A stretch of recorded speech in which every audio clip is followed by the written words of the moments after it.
Hello food lovers, welcome back to Ratnam Ruchulu. ఈరోజు రత్నం రుచుల్లో మీకోసం ఎంతో టేస్టీగా ఉండే క్రిస్పీ చికెన్ పకోడీ తీసుకొచ్చేసాను. ఇది బయట క్రిస్పీగా లోపల జ్యూసీగా ఉంటుంది. నేను చెప్పిన మెథడ్లో చేస్తే మీకు కూడా ఇలాగే వస్తుంది. మరి ఈ రెసిపీ ఎలా ప్రిపేర్ చేసుకోవాలో నేనైతే చూపించేస్తాను. వీడియో ఎండ్ వరకు ఎక్కడ మిస్ అవ్వకుండా చూడండి. మరి మా ఛానల్ని మీరు ఫస్ట్ టైం చూస్తున్నట్టయితే సబ్స్క్రైబ్ చేయడం మాత్రం మర్చిపోవద్దు. మంచి రెసిపీస్ మీకు ఇవ్వడానికి మేము ఎప్పుడూ ముందుంటాము. మరి మా నుంచి మీకు ఏమైనా రెసిపీస్ కావాలంటే కామెంట్ సెక్షన్లో కామెంట్ చేయడం మాత్రం మర్చిపోవద్దు. మరి ఈ చికెన్ పకోడీ ఎలా ప్రిపేర్ చేసుకోవాలో నేనైతే చూపించేస్తాను. చూసేద్దాం పదండి. ముందుగా మనం వాష్ చేసిన చికెన్ తీసుకుని దాంట్లో కొంచెం వాటర్ పోసుకుని 1 టేబుల్ స్పూన్ సాల్ట్ యాడ్ చేసుకుంటున్నామండి. సాల్ట్ యాడ్ చేసుకున్న తర్వాత ఒకసారి మనం కలిపేసుకోవాలి. ఇలా కలిపేసుకొని మనం హాఫ్ అన్ అవర్ పాటు ఈ సాల్ట్ వాటర్లో చికెన్ సోక్ చేసి పెట్టుకోవాలి. ఇలా సాల్ట్ వాటర్లో సోక్ చేసుకోవడం వల్ల మనం చికెన్ ఫ్రై చేసినప్పుడు లోపల జ్యూసీగా ఉంటుంది. అట్ ద సేమ్ టైం ఆ చికెన్ అనేది పచ్చిగా లేకుండా దాంట్లో కొంచెం సాల్ట్ వెళ్ళి చాలా టేస్టీగా ఉంటుంది. సో ఇలా సోక్ చేసి పెట్టేసుకున్న తర్వాత దాంట్లో ఉన్న వాటర్ అంతా తీసేసుకోవాలండి. ఇప్పుడు దీంట్లో కొంచెం పసుపు వేసుకోవాలి. అలాగే దీంట్లో కొంచెం సాల్ట్, ఆల్రెడీ సాల్ట్ వాటర్లో నానబెట్టాం కాబట్టి కొంచెం సాల్ట్ వేసుకోండి. నేను హాఫ్ టేబుల్ స్పూన్ వేసుకుంటున్నాను. అలాగే 1 టేబుల్ స్పూన్ కారం, 1/4 table spoon pepper powder, half table spoon ధనియాలు జీలకర్ర పొడి, కొంచెం గరం మసాలా పొడి వేసుకుంటున్నాము. ఇవన్నీ వేసుకున్న తర్వాత దీంట్లో కొంచెం చిల్లీస్ యాడ్ చేసుకుంటున్నాను. మధ్యలోకి కట్ చేసుకున్నవి ఒక 3 నుంచి 4 చిల్లీస్ వేసుకోవాలి. అల్లం వెల్లుల్లి పేస్ట్ ఫ్రెష్గా రుబ్బుకున్నది ఒక 1 టేబుల్ స్పూన్.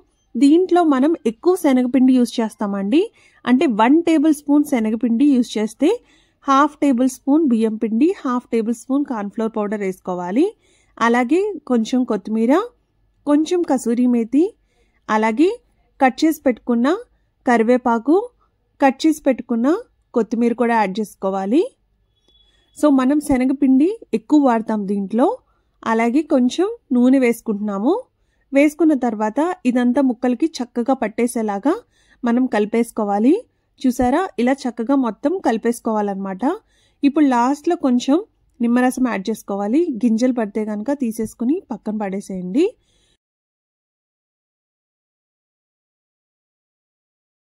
ఇప్పుడు ఒకసారి మళ్ళీ కలిపేసుకోండి నిమ్మరసం యాడ్ చేసిన తర్వాత. దీన్ని హాఫ్ అన్ అవర్ నుంచి 1 అవర్ పాటు మ్యారినేట్ చేసి పెట్టుకుంటే చాలా బాగా ఉంటుందండి. మీకు టైం లేకపోతే హాఫ్ అన్ అవర్లో కూడా ఫ్రై చేసేసుకోవచ్చు.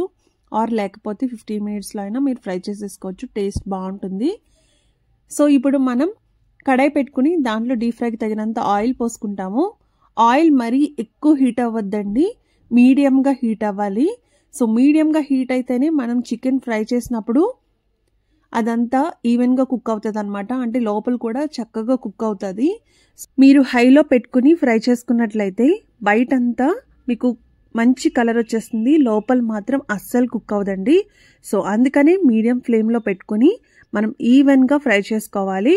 అప్పుడు లోపల కూడా చాలా చక్కగా కుక్ అయిపోతుంది. సో ఈ రకంగా మనం చికెన్ పకోడీ ప్రిపేర్ చేసుకుంటాము. సో నేను ఇక్కడ కలర్ అనేది యాడ్ చేయలేదండి. దీంట్లో కొంచెం కారం వేసినప్పుడు నేను వేసుకున్న కారం వచ్చేసి 3 మ్యాంగో పౌడర్ వేసుకున్నాను. సో కలర్ కూడా మంచిగా వస్తుందన్నమాట. సో ఫుడ్ కలర్స్ అనేవి ఏవి యాడ్ చేయలేదు.